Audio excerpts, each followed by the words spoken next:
if you'd like to introduce yourself. Yeah, I'm Andrea. I'm Laura. Yeah, hi, my name's Adele. Right, my name's Summer. I'm Annabelle Hazel-Winder. I'm Alice Rose. Cross-dresser, transgender. As a I woman, identify as a transvestite. trans woman. trying to figure out who I am.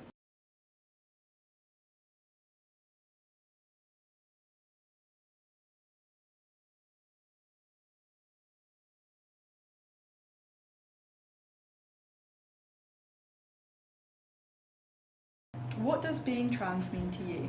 Being trans to me means being able to express yourself in a way that when you go off into town, for instance, going to clothes shops and stuff, you are able to choose what you want when you want.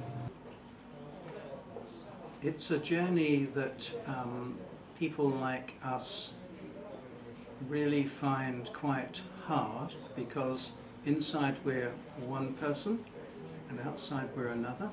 But what it does mean as a person is a huge amount of difficulty. It is an incredibly difficult thing to deal with because society does not like it. Yeah? Society says you're male or you're female, but gender, sexuality, and even your physical body is statistically, if you plot people's masculinity, femininity, hetero or homosexuality, or female or male gender identity on a graph, and you got everybody to be completely honest, you get a bimodal distribution, which is like two hills. Yeah, so that's the male curve and that's the female curve. You could be physically somewhere at this end or somewhere at this end, and obviously people who are in the middle. In terms of your gender identity, you could identify as male, or you could identify as female, or you could identify somewhere in the middle. But for me, to be trans is freedom, and to be the person I think I should be, and to the best of my ability, and to enjoy the privilege of being a female.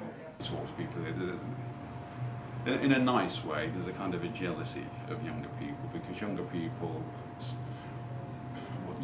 have got loads of issues to deal with that society puts on. So it's just different maybe, rather. And I'm not saying it's easier, but I think younger people, on average these days, are more able to just say, well, this is who I am.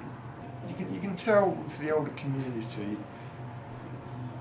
that they're not quite, they've got family commitments, and it's more of an issue for them for doing it more often.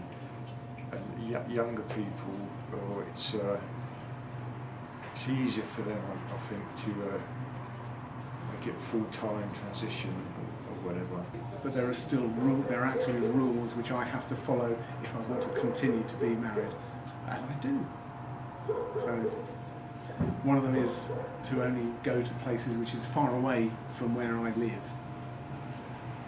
This is the place. But my brother is very supportive, and although my daughter initially struggled, I'm really, really happy that we've sorted things out, and we have a solid relationship now. For my daughter, time was a healer. So if you're young and you're trans at the moment, it's a good time, especially it's ever been. Hi, I'm Avery. Hi Avery, I'm Lewis. Hi. I'm Andrea.